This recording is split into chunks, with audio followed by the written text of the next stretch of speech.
What's up, Joe? How you doing today, Hey, man?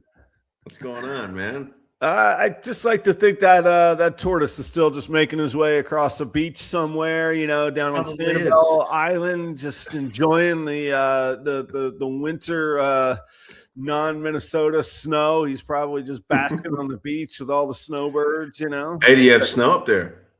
We have snow. Yeah, Oh, you have snow. we have snow. Yeah, it was this week we actually my one thing is that the past 2 days have been relatively it's all relative, but what we would call beautiful. It's been sunny and like 37, so we get this nice thaw. You can actually like scrape your driveway totally clean.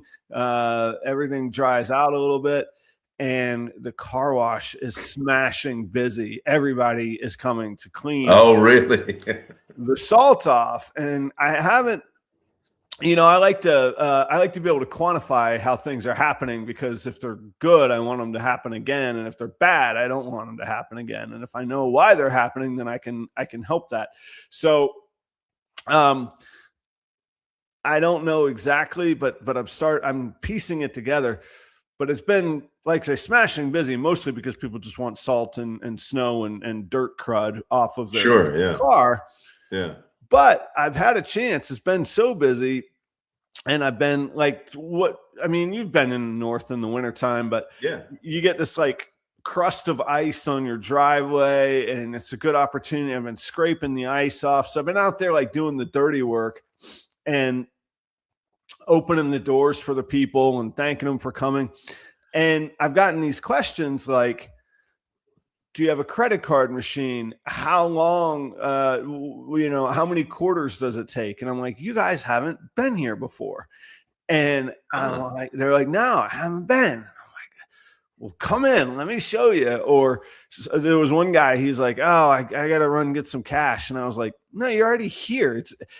It's $1.50. I could spend $3, make your day. Like, I don't have to spend $80 at the restaurant to make your day. I'm just going to give you $3 and you're going to check it out. And so my one thing was this week. You actually give, so if they don't have the change, you give away the car wash?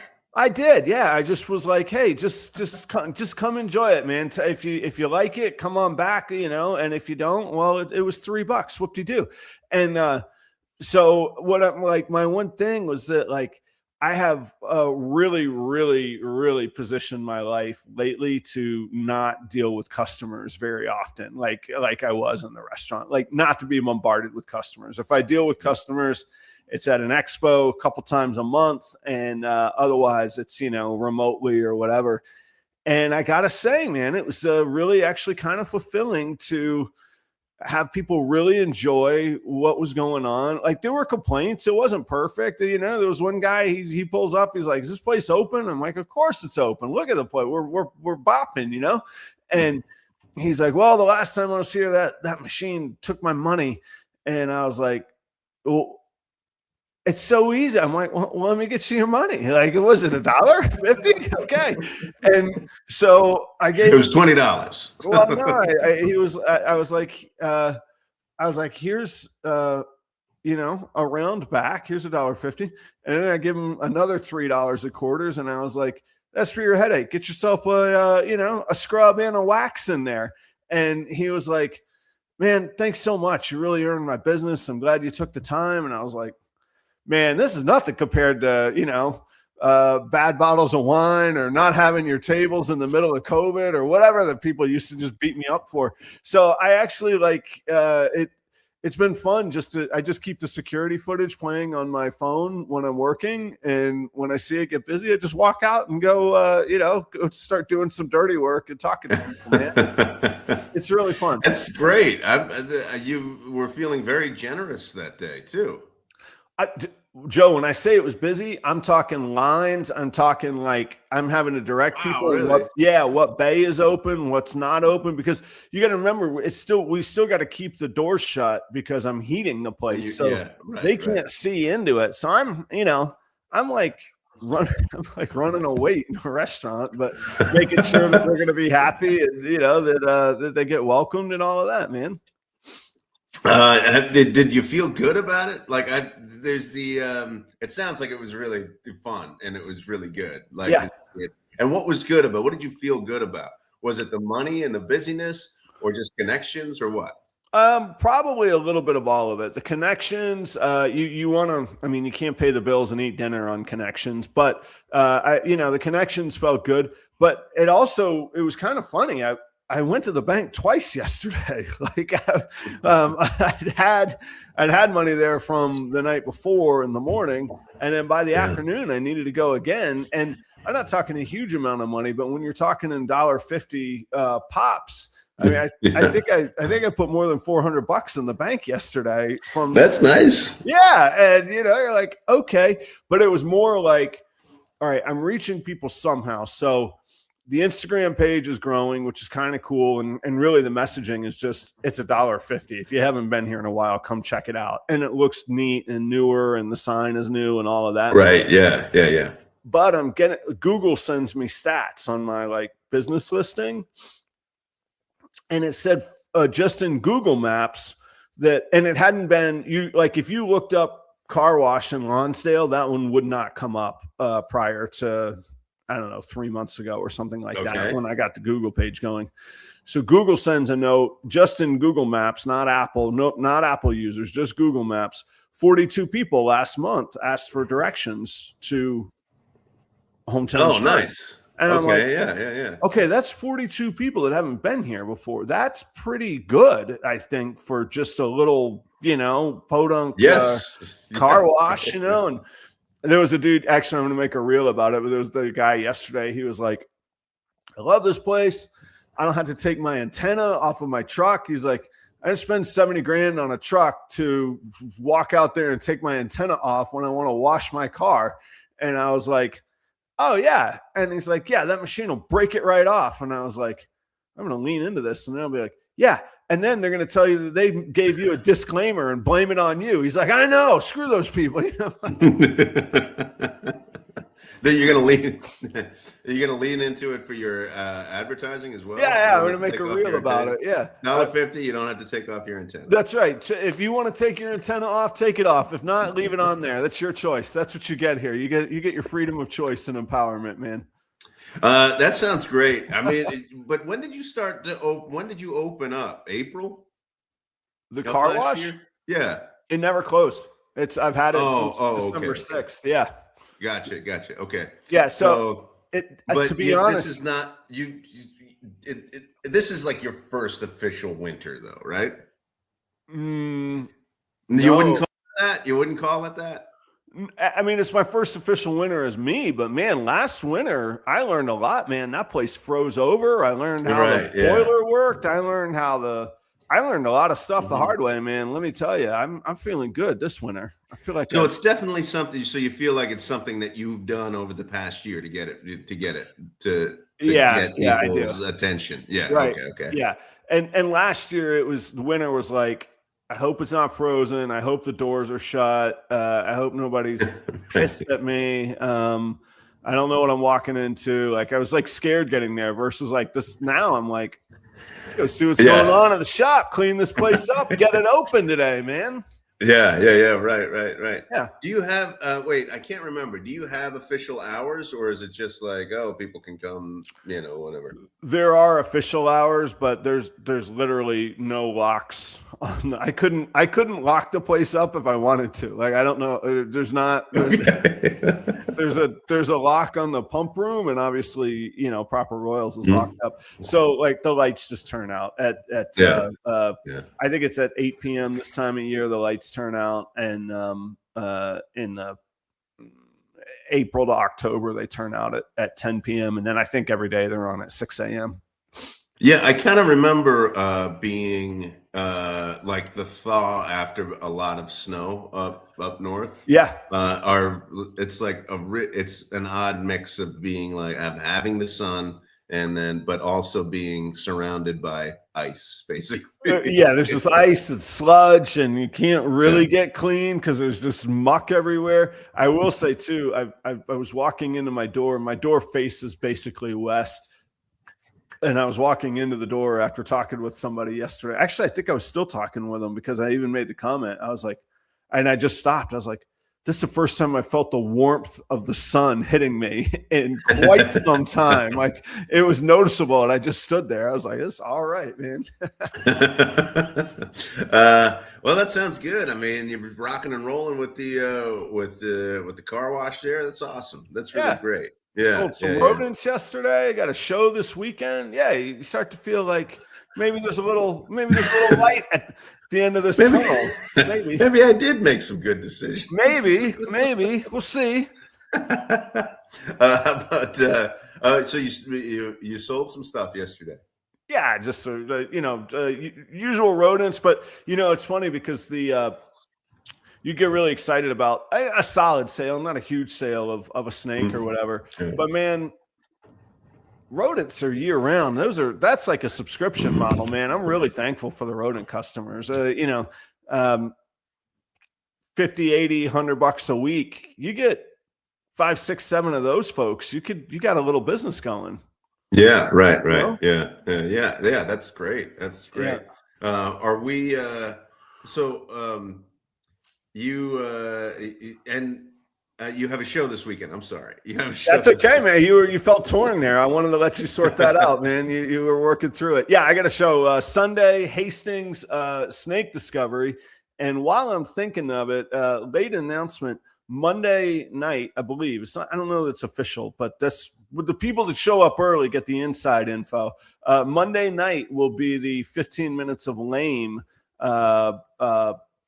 debates. It's just coming down to the wire for the 2025 15 minutes of lame contestants. And Chris Eaton invites me once a year. And Joe, I don't know if you know, but I break out the bow tie, I put on the HR hat, and I've got some serious questions that people need to answer for their behavior and what they've been doing in this contest, or what they've not been doing and why they think anybody should vote for them.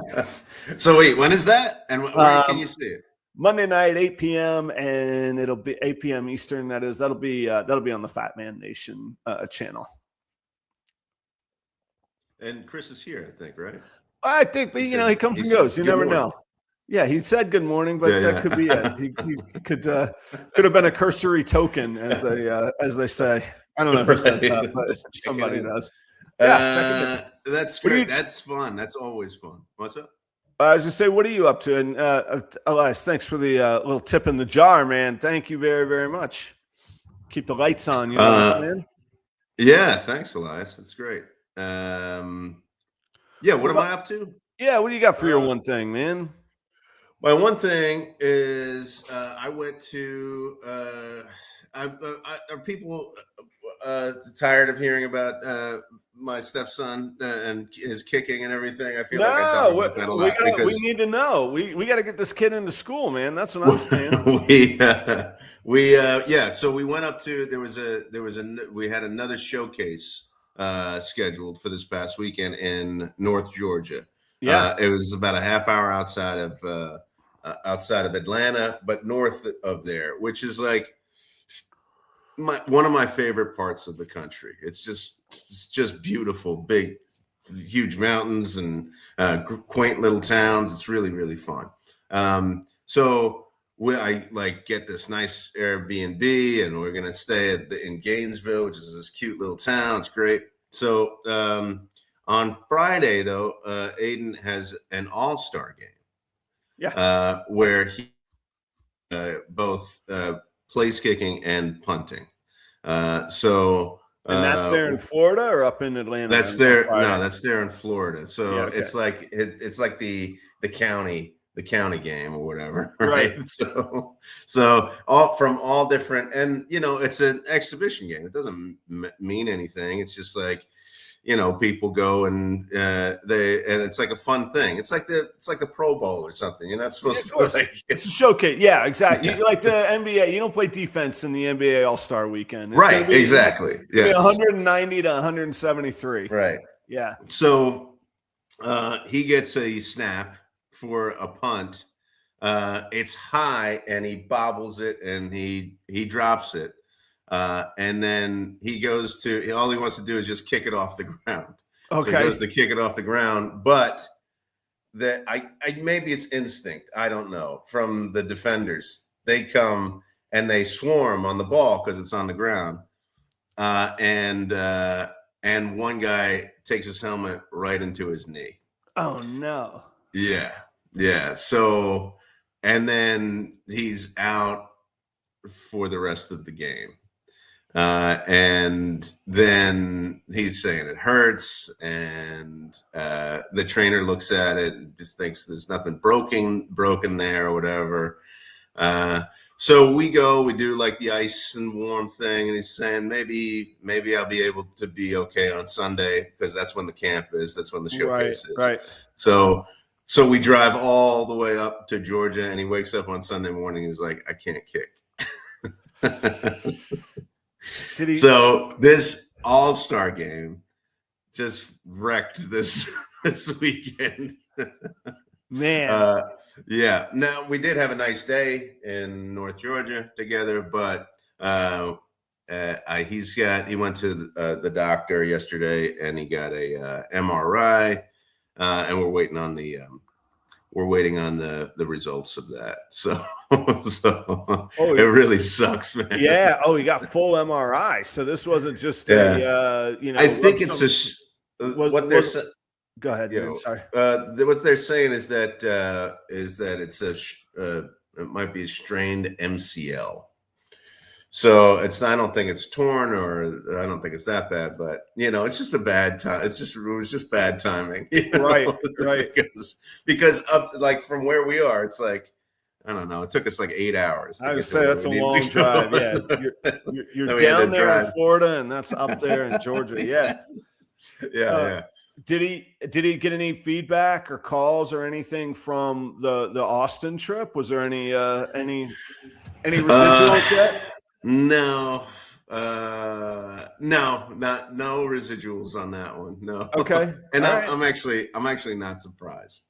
Oh, really? Okay. I'm not. I'm not surprised. I don't know if that is as reputable of a camp as these other ones. So. Oh no. Okay. Yeah. Like, and I kind of thought that over the weekend, or when we went there at the time, when we went to the Austin one.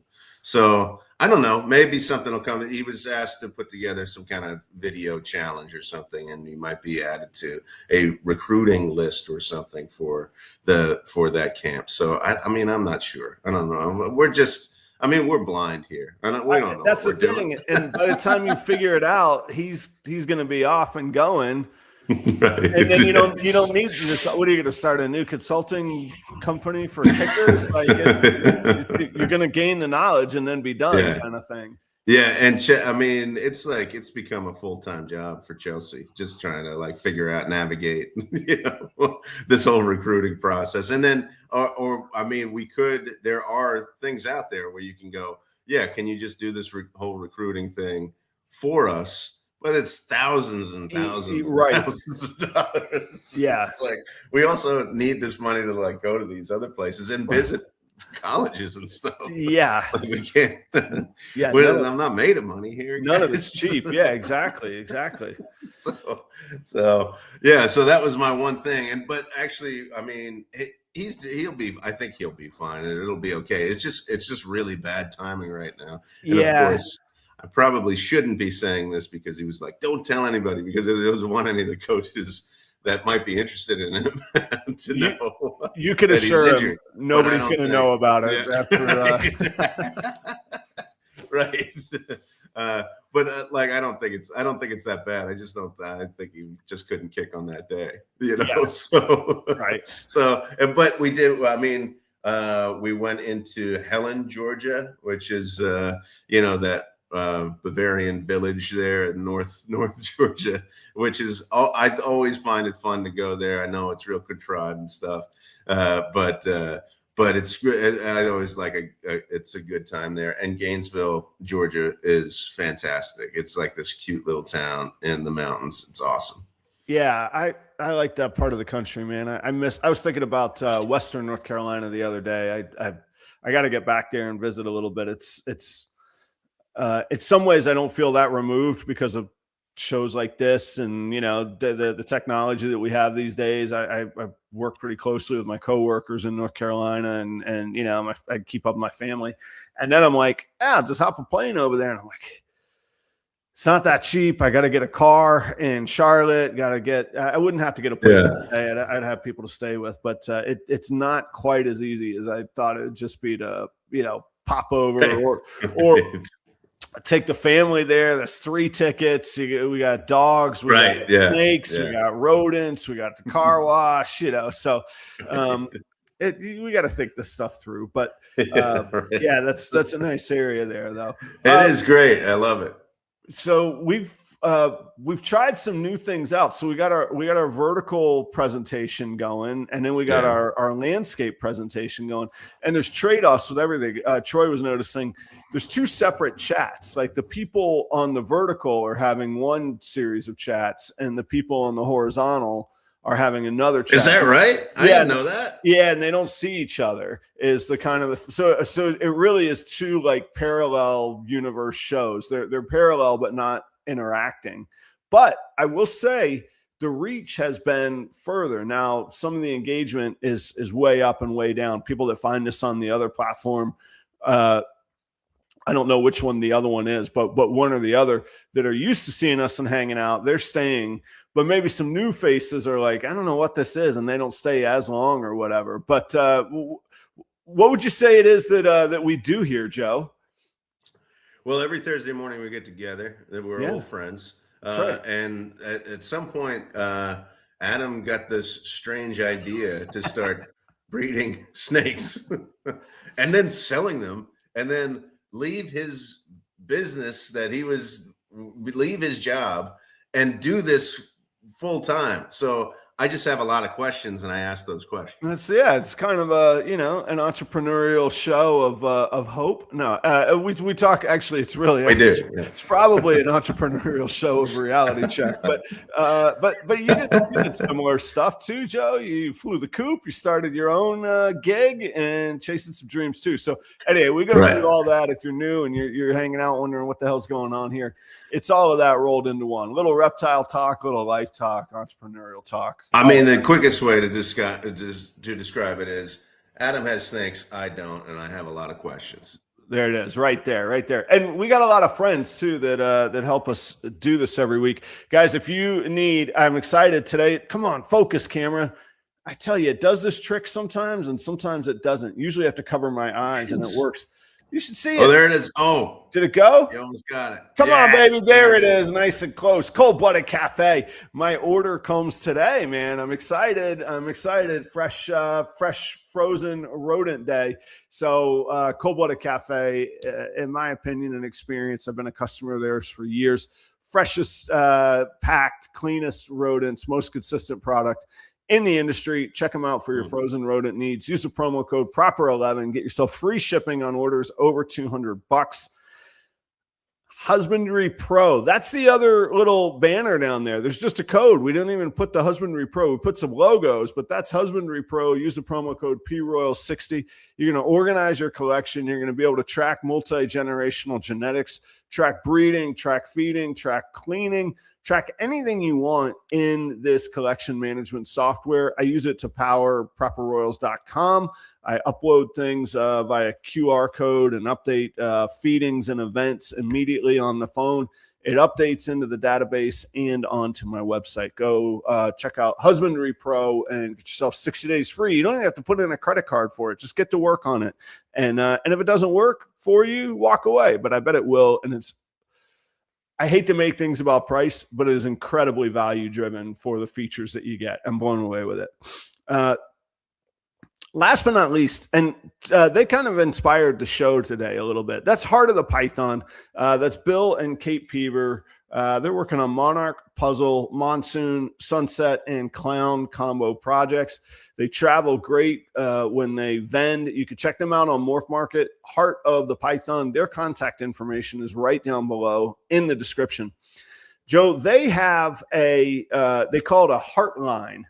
And so they have these like high-end projects I just talked about. So like a Sunset and a Monarch, you're not going to get those for, or a Sunset and a Monsoon, you're not going to get those for any less money than thousands of dollars.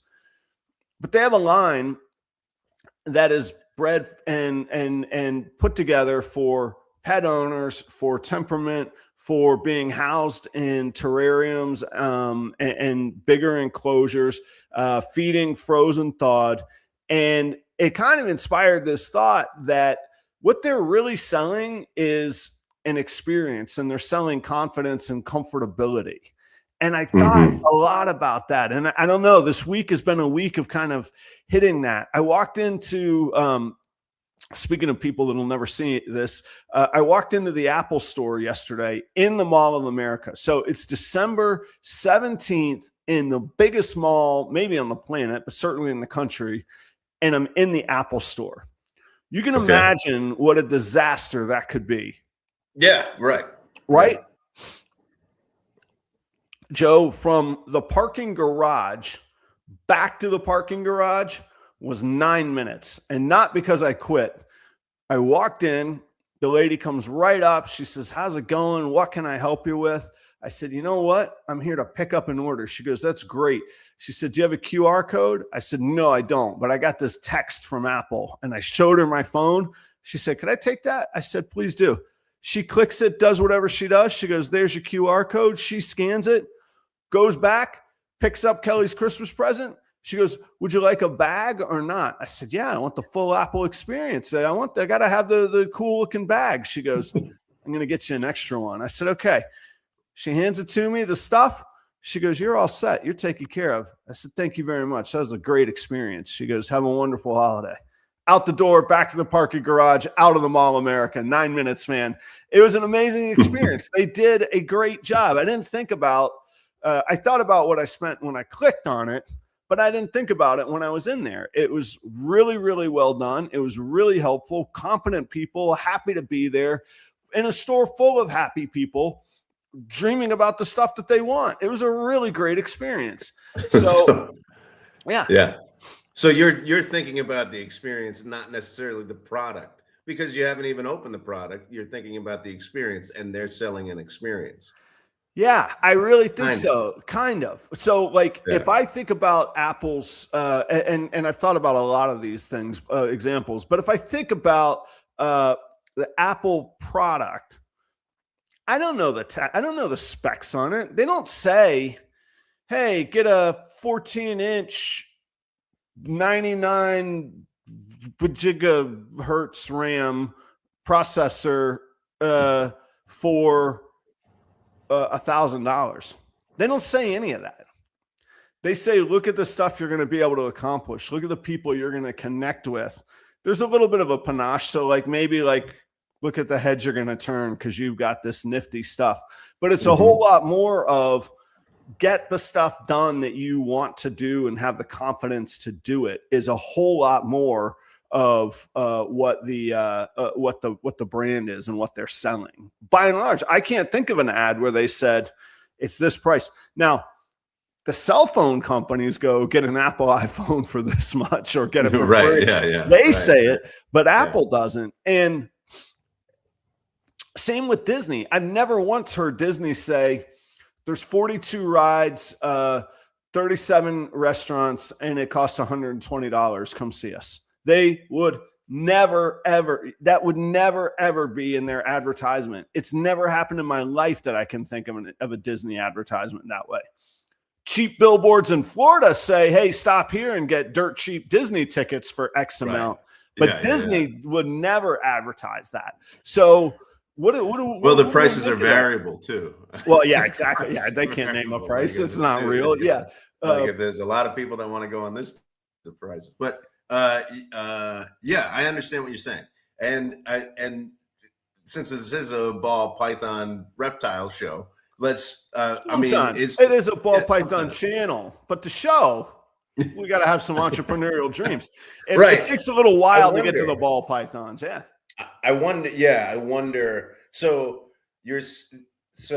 if we were to extend the analogy then of what you're talking about, is that like people like large companies like Apple and Disney, they sell this experience. Like Disney sells the magic of being there.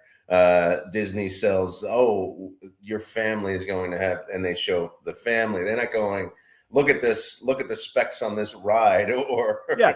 They're not they're going showing glimpses. 62 miles an hour in the dark for 40 years. No, they're And then, yeah, and Apple, yes, and then Apple is not saying, okay, this is what you're going to get with this computer for this price. What they're doing is they're showing all the stuff, how you are going to be after they have your product.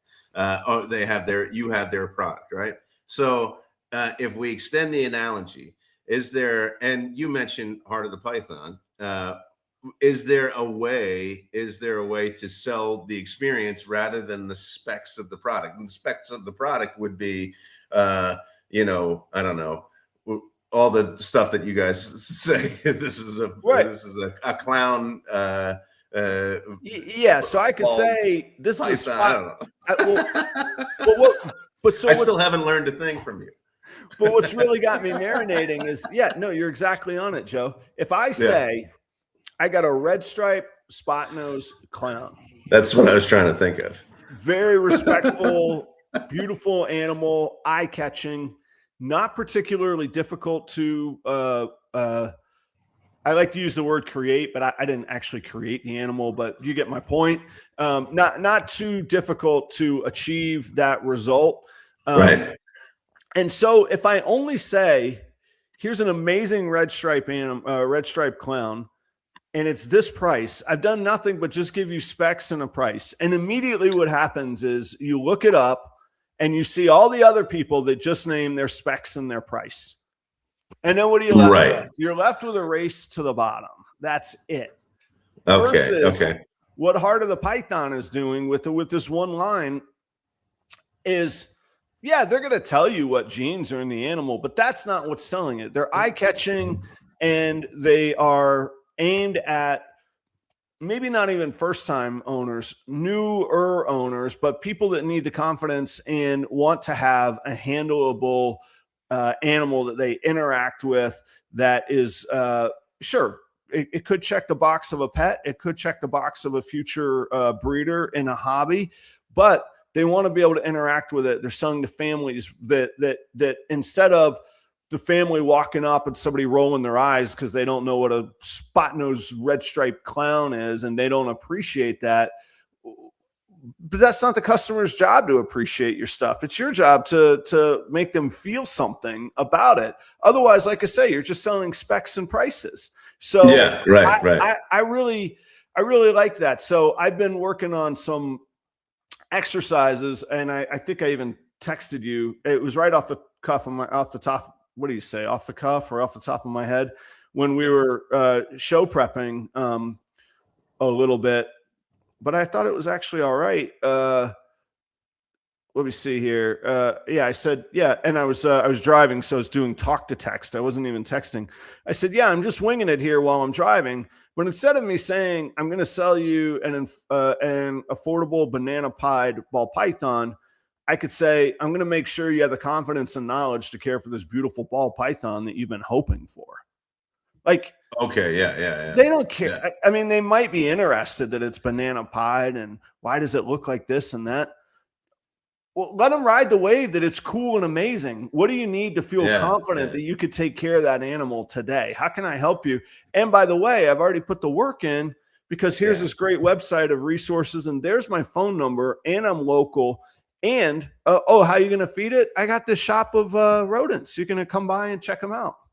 But also, like we've talked about this in the past too, when you actually talk to somebody who's ready to buy, you have to figure out the reason that they're buying first. So, and then you can go, okay, well, experience that you'll have. But what is the experience? So my question is, what is the experience of actually owning a ball python? Like, what does it bring to your life? How is it going to change your life in a positive way? Why are people seeking out ownership of a ball python? Yeah. So, and that takes you all the way back to the why. Like I think a lot of us sit here and go, Well, because they want a ball python. Like we take for granted that they want it and why they want it. We're like, because of course you want it. You're already here. But Right. yeah, we could play into that. Why did you want that? It's still a unique pet. It's still got like a little bit of that sense of danger. Yeah, now it's like tattoos these days. Like it's not that dangerous. But it's still, there's still like this message that's like, I got a snake. And you could go, pet your cat or whatever. Like I got a snake and I'm different and I'm unique. And I've entered this like separate little club because I have this, and it is a beautiful, and it is an entrancing animal. But I think also, Joe, like you're using the word experience, which is good and correct. But the other thing is the feelings. Let me leave ball pythons for a minute. And okay. Part of this was this aha like return from me too. Man, I got people texting me about rodents right now. Literally, I just got a text about rodents. 7:08 in the morning in Central Time. I got you covered. I need my rodents. Yeah, I was thinking I'm coming by today. Okay. I'm thinking back to, so we've talked about this where a lot of my job in restaurants was I would get positions, whether it was within the same company or I took a new job at fixer-upper properties, basically distressed properties that needed help. And the first thing I would say to anybody related to marketing, food and beverage in the restaurants, and that I still say in consulting, I just told somebody this locally here in town that I'm working with, just convey happy people having a good time. Give me close-up pictures of people smiling on your Instagram. They could go Google the hours of operation. They could Google the menu. They're going to see, oh, a big surprise. You have chicken tenders, burgers, and steaks, beers, wine, and soda. Good for you. That's what everybody in the world has. Just like everybody in the world has a banana pied and a spot nose red stripe clown. If you could show people that they're going to have a good time with other people having fun and they can be part of that sort of scene and feeling, they're going to like it better. When you walk into a bar and it's in a strip mall in Florida and it's empty, you didn't come there for the beer. Right. You came there to feel good, right? You came there to hang out, to be a little part of something. They can be successful in a strip mall. I'm really thinking of the gig I had in Plant City. I won't name the pub name because they were generous enough to hire me and pay me, but that was a challenging gig that evening. I remember. Why? Because why? Well, if you call yourself a pub and I walk in and I say, what stout or porter or dark beer, what do you got on tap? You got Guinness? She goes, no. I say, all right, what dark beer you got? She goes, Yingling. I'm like, okay, all right. I see what kind of night we're going to have tonight. And it was empty. And it was, anyway, that's, I digress. So marketing happy people having a fun time, like, I market snakes all day long. I used to market people at my booth smiling with that like glint in their eye holding an animal. Yeah. I haven't done that in years. And I'm like, what have I missed that? That's exactly what I was talking about at the car wash. People were like, it was like, what's going on? How does this place work? What's going on here? You're going to love it. I'm going to take care of you. Get in here, wash your car. Don't take your antenna off, whatever you want. But is that okay? Is that if that's what people, yes, do that if that's what people are looking for when they buy a ball python. But is that what people are looking for when they buy a ball python? I don't think that they have to know that. I think that I do think it's what they're listening. They think they're looking for a certain gene, and you're probably going to have it or not. Sure, sometimes there's a binary thing. But if it is not a hard hobby breeder, they're looking for a cool animal and the confidence to know that they can take care of that animal. Right. Yeah. And I think if you could give them that, you have a better chance of closing the sale afterwards. Yeah. So I remember one of my first questions was why do you buy a ball python? That was one of my first questions on this show. Right. Why do people love this so much? And I remember one one person was, it was very calming. They said, I think it was Jen, and she said, it's like mesmerizing. It calms me down. It like it's something that I can go and I can be with this animal, and it just makes me calmer in my life to be around this ball python. That's what I'm saying. Like is that what if that's why someone like her likes it? Like, what is that what you sell? Is that like, maybe it's not like, oh, people gathered around a ball python enjoying it together. Maybe it's some other emotion that you tap into to actually make the sale. You know what I mean? Yeah, I do know what you mean. And I think it's I think this is a whole lot more of sort of the art rather than the science. Like I think it's harder to quantify, but I think it's important not to get away from it, because again, if I look at the two brands that do it the best, they never talk about specs and pricing when literally, and this, look, I have my own feelings about Morph Market. This isn't a knock on Morph Market, but what Morph Market offers is specs, pricing, and a picture. That's it. So if we could tap into something different than that, it gives us an edge on every other person in the industry. So I don't know if it's good or not, but time will tell. The cool thing about ads and social media is that you get metrics and feedback and click-through rate and impressions and blah blah blah. So I took a different tact. I place ads pretty regularly. I don't do it weekly, but pretty close. But if a expo is coming up, I always place an ad. I promote the expo and then obviously promote my own animals within that ad. I do that for some self-serving reasons, but I also do it to build really good relationships with the promoter so that when I do ask a favor, they're like, well, Adam acts like a partner rather than just somebody that is owed something. So I placed an ad with a slightly different tilt to it. So I put pictures of eye-catching animals, and they range in price from, they cap out at $500, which is not, we also take for granted that $500 isn't chump change. Like, that's a great, let me sell 4 or 5 of those in a day, and I'm great. So I wrote, and this is a little bit cheesy. I feel like a little cheesy orating this, but as people read it, I think it's different than the usual post, and maybe they'll check it out. But time will tell. We'll see. It says, this Sunday is about finally seeing the one in person. If you've been thinking maybe after the holidays, or I'll wait and see what shows pop up next year, this is your moment. Proper Royals will be at Wings, Tails, and Scales Pet Expos this Sunday, and this will be the largest selection of ball pythons I've had all year. There's something different about seeing animals in person. The pattern hits harder, the color pops more, and you know the one when you see it. It's the last show before Christmas, a final opportunity to connect with the animal you've been hoping for. Catch a sneak peek of available animals at properroyals.com. If one stands out, message ahead of time to check availability before the show. That's code for come by them before somebody else does, but I have to be careful how I say that. And then Minnesota, you have to be careful of how you say that. Why? You can't sell animals on Facebook and Instagram. Okay. Okay, gotcha. So and then it ends with Minnesota, because this was targeted just in the local regional market. Minnesota raised, professionally cared for, brought to you in person this Sunday.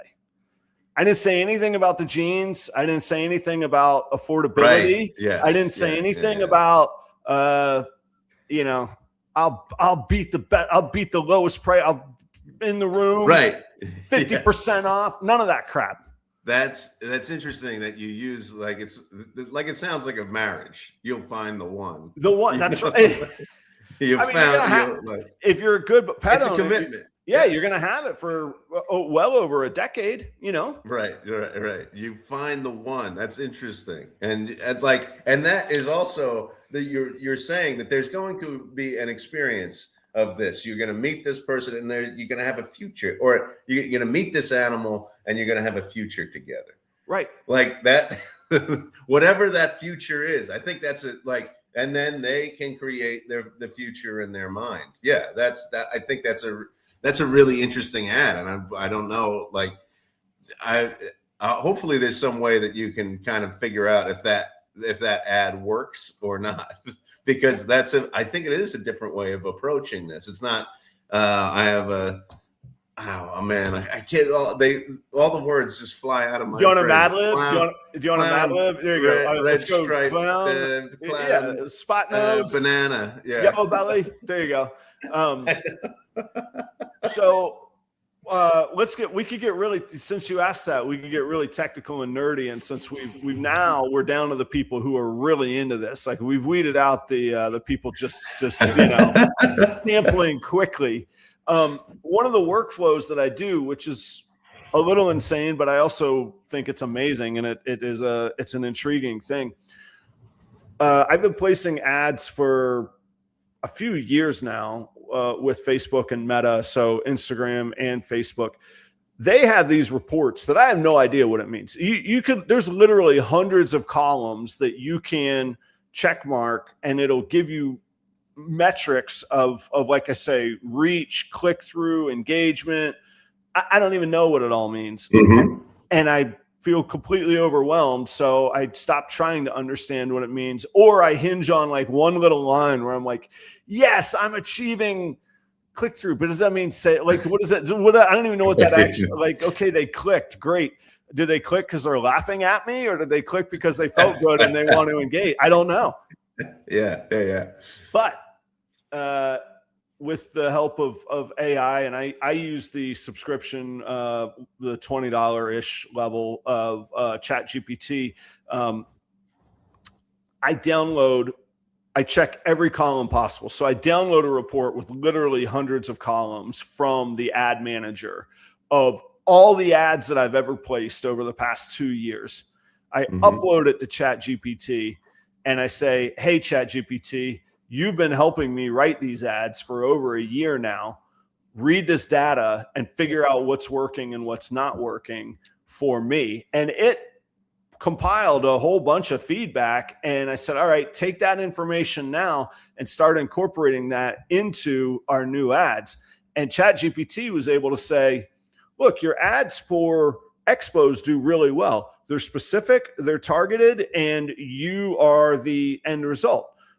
When you're just posting about ball pythons, it kind of goes out into the ether and the message gets lost because it's less specific. And I was like, wow, that's pretty interesting. What do we do different on that? How do we change the tone? How do we try new things? And now every time I post an ad, I take the report from that specific ad and I feed it back in, and I give it the input and the results to say, here's how the last ad that you posted did. Incorporate that knowledge. This time I said, hey, I've had this idea, and I just rambled on. I turned on the little microphone so that it transcribes everything I'm saying. I rambled on like I'll do with the transcript of this show. I feed it in, and I say, make me an ad that sounds like the experience and the feeling like Apple and Walt Disney World would have. And it's funny you bring up that line about the one, Joe, because I took out a line that ChatGPT gave me. It said something like, in person, the decision becomes easier. And I was like, whoa, that sounds really too pushy and salesy. I said, get rid of that. I want something about, you know, it when you see it, you know, the connection, and I said something about the one, and it redid that line. And that's the one that you caught on to. That was really kind of a cool thing. Yeah, that is the line that stands out to me the most, because it points to a future together in a way that's like, like you're gonna meet the one and you're gonna get the now. But it also depends as well when you go to a show, what kind of customer you're looking for too. And I mean, are you selling to other breeders, or are you selling to people who want pets, or are you selling to new owners of ball pythons, or is it just all comers? It's definitely all comers, but this particular show is very heavy pet entry hobbyist. Okay. Yeah. So I want to tweak that. So that's why I put those pictures there. If I'm going to Tinley, yeah, it's a different advertisement. However, Tinley is almost the greatest example of this because Tinley is the most competitive room in the world for ball pythons. You will get undercut in price in a second in Tinley. Yeah. So then it's who's the healthiest, who's the cleanest, who's the longest sort of reliable standing source. Yeah, right. And right. it's also like, if you get to a certain level of price, you don't actually care about the price. You want to know if that breeder says they're het for 3 different things that you can't see with your eyes, that you could trust that and you don't have to screw around wondering, and that it is what they say it is.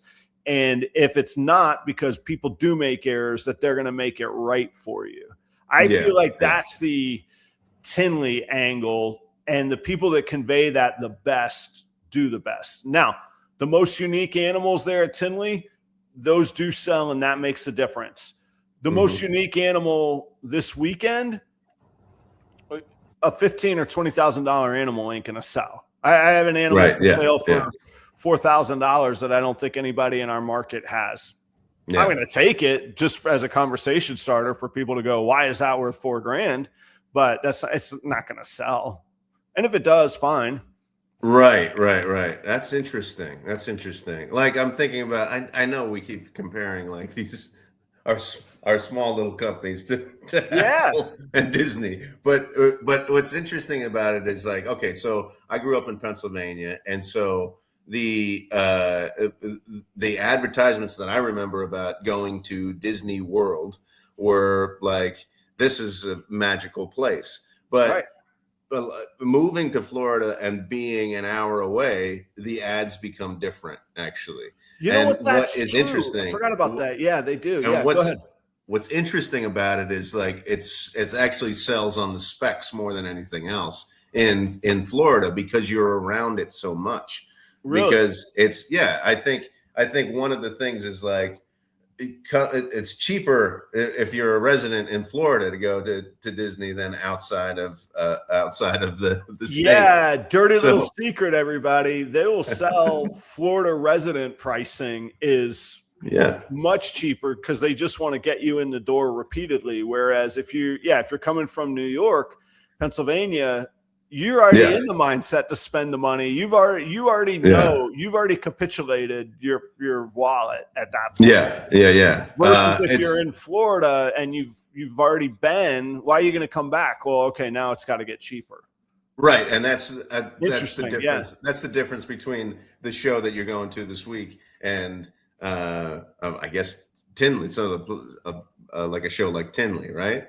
Because you're dealing with people who are probably around it more and more, and so they would be more interested in the cleanliness of the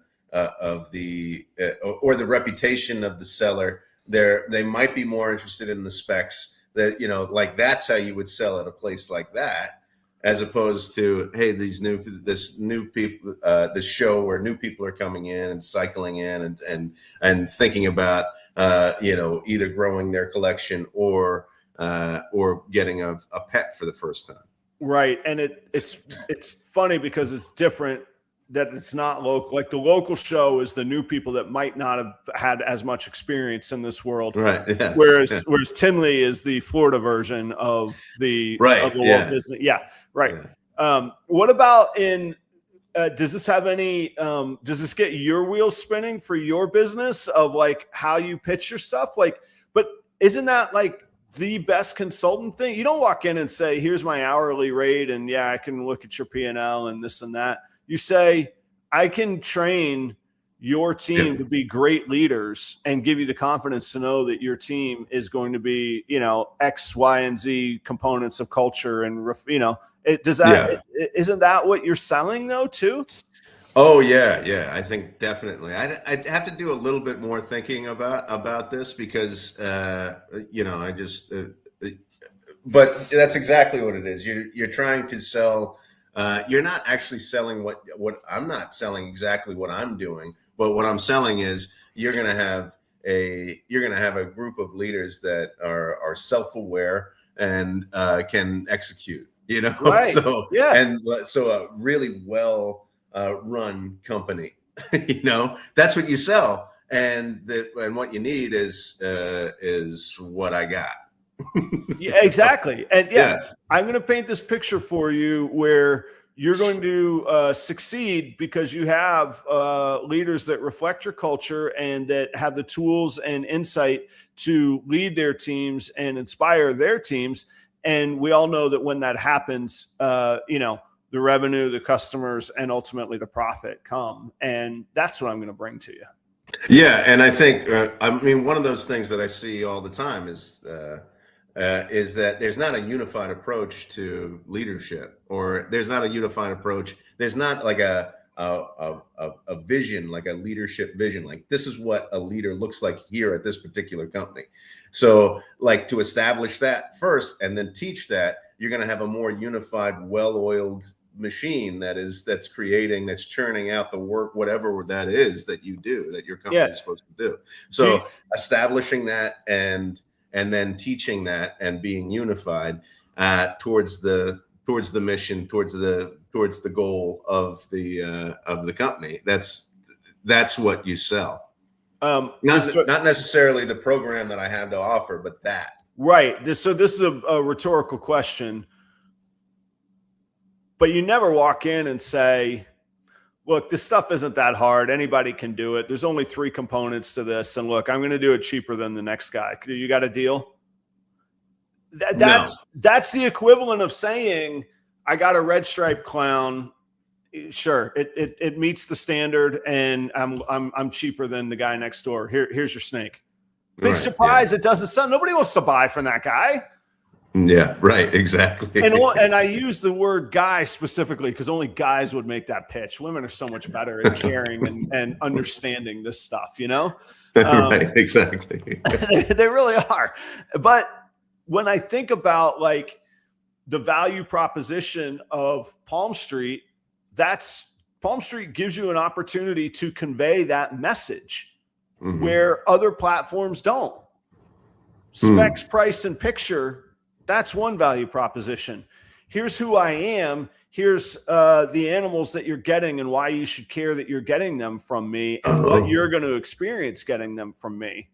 That's the Palm Street proposition right there. By the way, we're ad-free all day, uninterrupted, pure, high-octane, proper cup of Joe, man. This conversation was just one long ad for Palm Street. Is that what you're saying? No, it's not. I thought it was really good food for thought. But I did think, as I was sitting here, that is, in a nutshell, in a big nutshell, in an hour-long nutshell.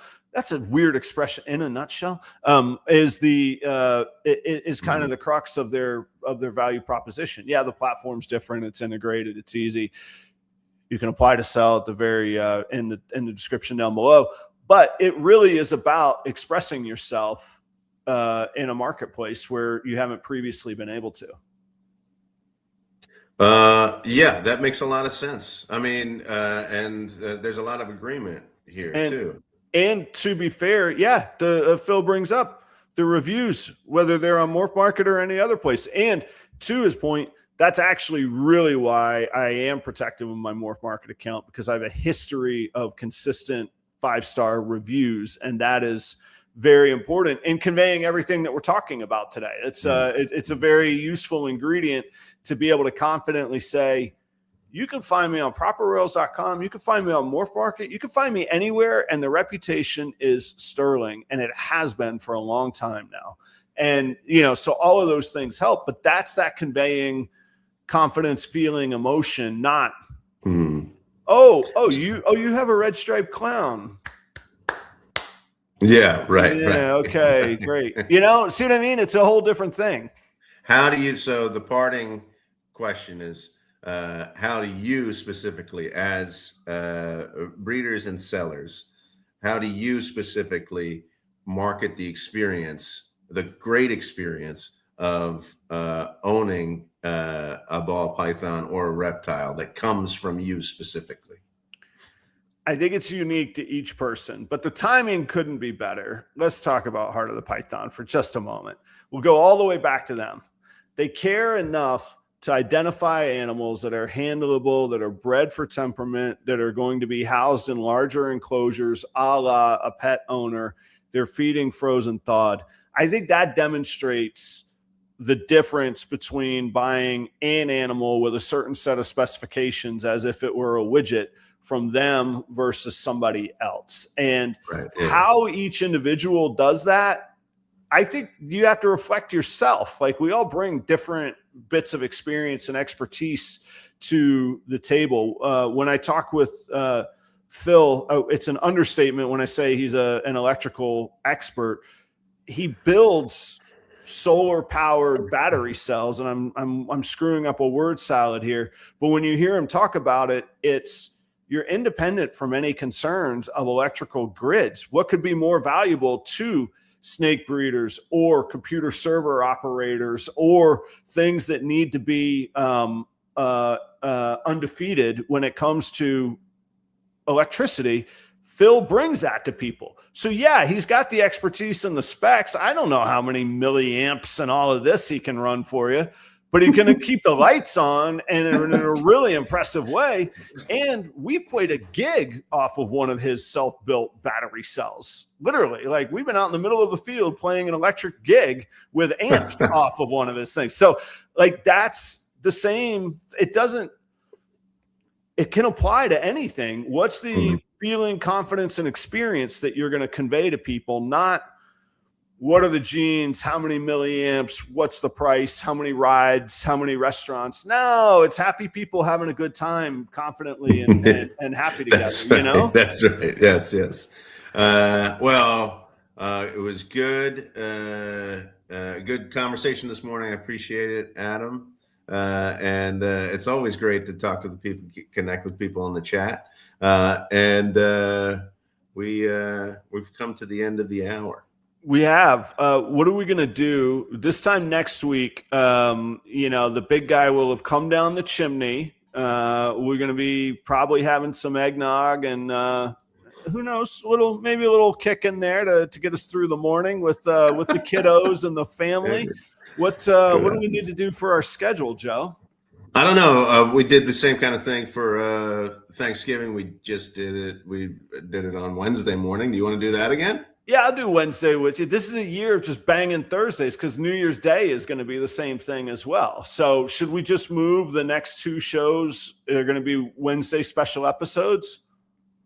Sure. Now I'll be probably on Wednesday, the following Wednesday. We'll have to reconnect on that because I am going on a trip. I'll be up in Canada actually on that Wednesday. So where are you going to? What are you doing in Canada? I know you got to run, but this is intriguing information now. We are. So we're going to. So we're taking Aiden up to see for his 18th birthday to see the Bills and Eagles play in Buffalo. Hello. Okay. Yeah. And then he's flying back. And then Chelsea and I are going up to Niagara on the lake. So that little town just north of Niagara Falls. And we're going to spend a few days there.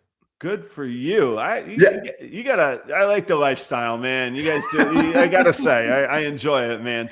All right. Well, then we'll figure some of those out. Maybe I'll just have to kick the new year off with, a guest host. How about that? Maybe, but I think I'll be able to do it. We'll see what happens. So we gotta connect on that. Now, this is interesting too, trading silver futures. There was a time I was really into precious metals, but I couldn't afford gold. So I actually own a physical amount that's quite intriguing of silver. Really? And I haven't thought about it for about 10 years. Yeah.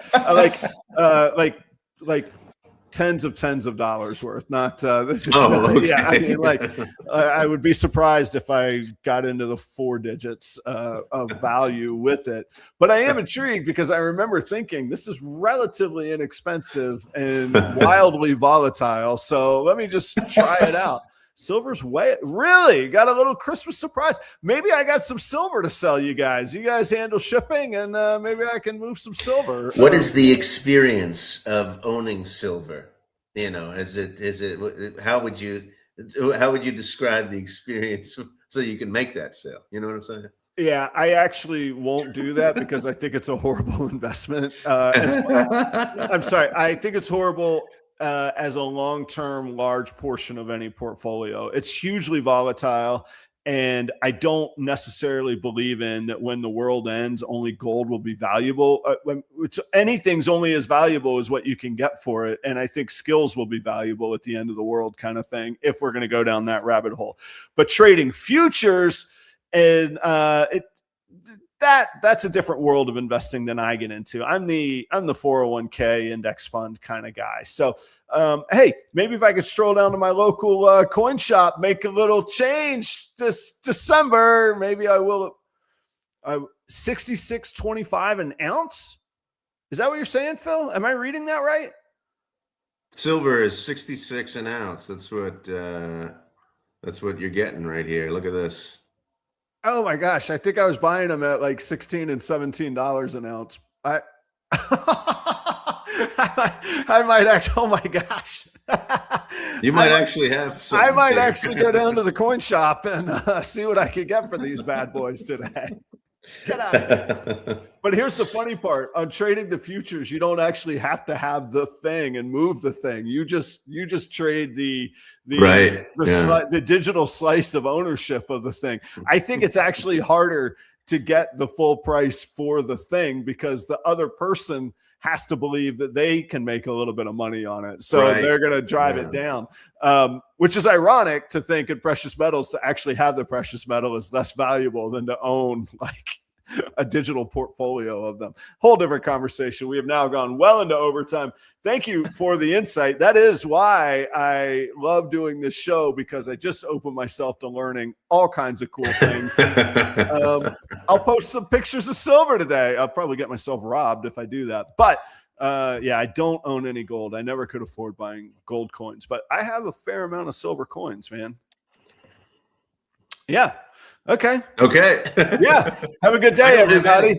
Yeah. Well, maybe I'll send you one for Christmas, Joe. I hope everybody has an awesome week. We'll see you on Christmas Eve, not Christmas Day, next week. And I'm fumbling around trying to find the video. You'd think I know what I'm doing by this point. Have a great week, everybody. Don't go crazy. Go enjoy an Apple store, especially in the Mall of America. It was fantastic. Primo. Sell some emotions and feelings. See ya.